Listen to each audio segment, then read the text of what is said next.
Hello student, जैसे कि already मैंने एक introduction part lines and angle का डिस्कस करके अपलोड कर दिया है, तो प्लीज़ आप उस वीडियो को जाएं और उसके रिलेटेड मैंने कुछ एग्जांपल्स लिए हुए हैं जो कि मैंने आपको बताया था। क्लास 6 से लूँगा, फिर 7, फिर 8, फिर 9, फिर 10, ऐसे हम फर्दर स्लोली आगे बढ़ेंगे। तो आज मैं लेके आया हूँ कुछ बेहतरीन एग्जाम्पल्स, जिससे अगर आपने वो पुरानी वीडियो देखी है तो आप इजीली सारे के सारे क्वेश्चन सॉल्व कर दोगे। जैसे अब देखो, हमें क्या बोल रहे हैं, ये क्वेश्चन दिया हुआ है, बोल रहे हैं इंटीरियर। देखो ये क्या है, ए बी सी। मैंने आपको बोला था मैं ऐसे लिखूंगा ना इसको। एंगल क्या है ये, ए बी और सी, ए बी सी। बी मैंने कहां पे रखा है, सेंटर में। अब ये मेरा एंगल बन रहा है। देखो अब इसके अंदर वाला जितने भी एंगल होंगे वो कौन से होंगे, इंटीरियर।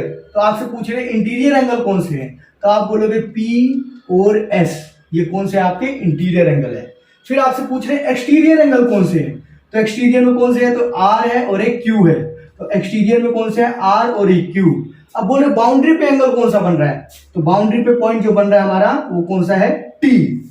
ये आपको क्लियर हो गया। तो इंटीरियर, एक्सटीरियर और बाउंड्री पे जो भी पॉइंट है आप इसको इस तरीके से बता सकते हो।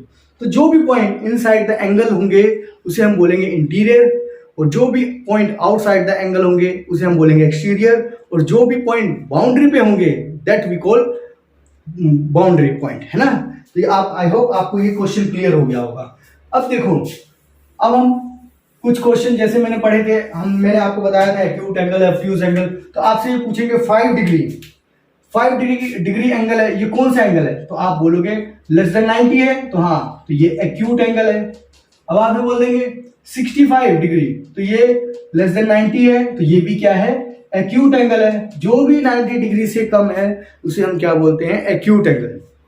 अब मान लो आपको बोलती है 96, तो 96 मतलब 90 से बड़ा है। अगर 90 होता तो हम उसे कौन सा एंगल बोलते, तो उसे हम बोलते राइट एंगल, ठीक है। लेकिन ये 90 से तो बड़ा है, तो इसको हम क्या बोलेंगे, तो इसे हम बोलेंगे ऑब्ट्यूज। ऑब्ट्यूज आया समझ में। अब इसके बाद आपको ये बोल रहे हैं 190, अरे वाह, ये तो क्या हो गया, 180 से भी बड़ा हो गया। मैंने बोला ऑब्ट्यूज एंगल क्या होता है, 90 से बड़ा होना चाहिए लेकिन 180 से छोटा होना चाहिए, लेकिन यहां पे क्या हो गया, 180 से बड़ा हो गया। अगर 180 होता तो क्या होता, तो वो बनता आपका स्ट्रेट एंगल, ठीक है। वो कौन सा एंगल बनता, स्ट्रेट एंगल। अब ये 190 है तो इसको हम बोलेंगे कौन सा एंगल, रिफ्लेक्स एंगल। आया समझ में। जो 180 से बड़ा होता है लेकिन 360 से क्या होता है, छोटा होता है, उसे हम क्या बोलते हैं, रिफ्लेक्स एंगल। अब आपको बोलेंगे 320, बाप ये भी 180 से बड़ा है, ऑब्वियसली सी बात है बड़ा है, तो हम इसको क्या बोलेंगे, रिफ्लेक्स एंगल। लेकिन ये क्या है, 360 से छोटा भी तो है ना।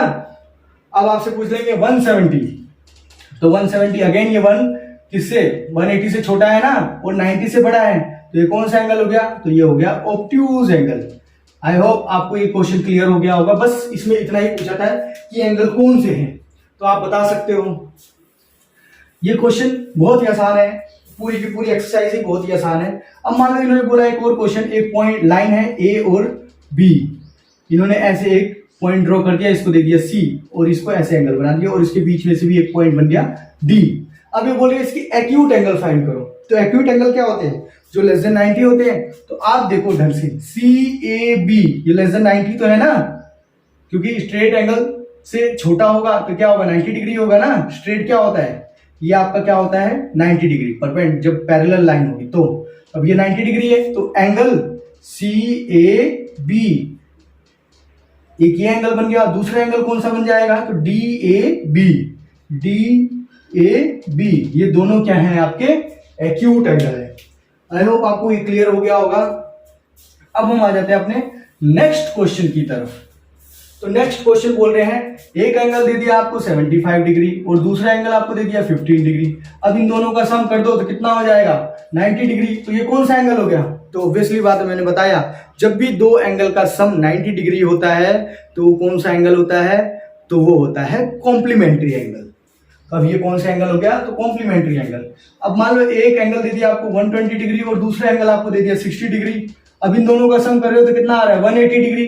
तो मैंने आपको बताया जब भी दो एंगल का सम अगर 180 डिग्री हो रहा है तो उसे हम क्या बोलते हैं, सप्लीमेंट्री एंगल।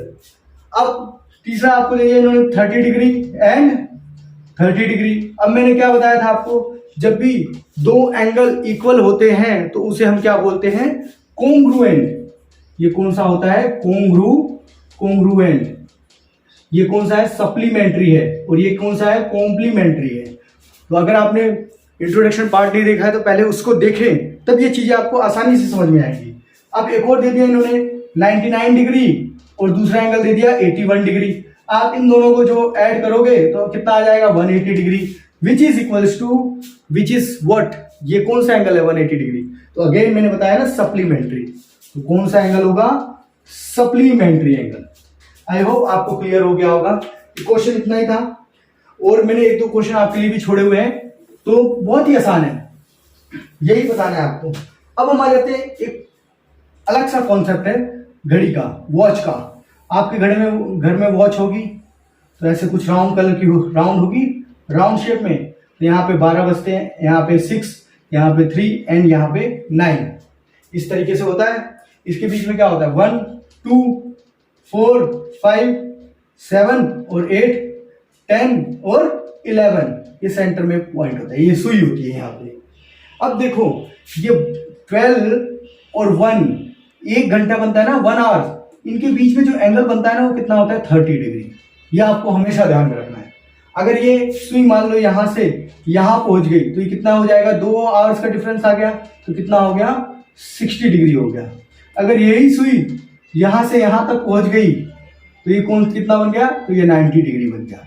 आया समझ में? तो मतलब 3 के गैप पे 90 डिग्री हो रहा है। आई होप आपको क्लियर हो रहा है। अब हम आ जाते हैं क्वेश्चंस के ऊपर, जो हमें इन्होंने क्वेश्चन पूछे हुए हैं। ठीक है, तो सबसे पहले ये बोल रहे हैं एक सुई जो है, सुई नीडल जिसे बोलते हैं हम, 3 से चलती है और 9 पे जाके रुक जाती है। मतलब ये सुई 3 से चली और 9 पे जाके रुक गई, तो कितने डिग्री का एंगल हो गया, तो आप बोल सकते हो 180 डिग्री, जिसको हम बोलते हैं स्ट्रेट एंगल। ऑब्वियसली इस बात क्लियर हो गया। अब दूसरा क्वेश्चन क्या पूछ रहे हैं, ये एक सुई निडल 5 से चलती है और 2 पे जाके रुक जाती है। अब 5 से चली, अब ये 5 से चली है ना, सुई 5 से चली और कहां पे जाके रुक गई, तो ये 2 पे जाके रुक गई। अब ये एंगल कितना बन गया, तो 1 2 3, तो कितना डिग्री हो जाएगा, 30 30 30, ये कितना हो गया, 90 डिग्री एंगल बन गया। और ये रिफ्लेक्स एंगल बन गया। तो इस रिफ्लेक्स एंगल क्या होगा, ये आउटसाइड वाला एंगल क्या होता है, तो 360 माइनस 90 कर दो, वही आपका आंसर आ जाएगा। तो अब ये बोल रहे हैं कोई सुई 1 से चली और 7 पे जाके रुक गई, तो 1 से चली है और 7 पे जाके रुक गई है, तो कौन सा कितना एंगल बनेगा, ये देखो 7 पे आ गई, तो कौन सा एंगल बन गया, 180। तो कौन सा एंगल बना, स्ट्रेट एंगल। बहुत ही आसान है, बहुत ही सिंपल है। आई होप लगभग मैंने सभी क्वेश्चनों को बहुत अच्छी तरीके से डिटेल में डिस्कस कर रहा हूँ। आई होप आपको कोई भी डाउट होना नहीं चाहिए। फिर भी अगर आपको लगता है आपको कोई डाउट है तो प्लीज़ कमेंट सेक्शन में कमेंट करके आप मेरे से पूछ सकते हैं। आज के लिए इतना ही है, लगभग मैंने सभी क्वेश्चन सॉल्व कर दिए हैं। फिर भी अगर आपको लग रहा है, बार बार मैं बोल रहा हूँ, डाउट है, तो प्लीज़ कमेंट सेक्शन में आके आप मुझे कमेंट कर सकते हैं। तो मिलते हैं नेक्स्ट वीडियो में। प्लीज़ इस चैनल को लाइक कीजिए, शेयर कीजिए और सब्सक्राइब कीजिए। मिलते हैं नेक्स्ट वीडियो में नेक्स्ट चैप्टर के साथ।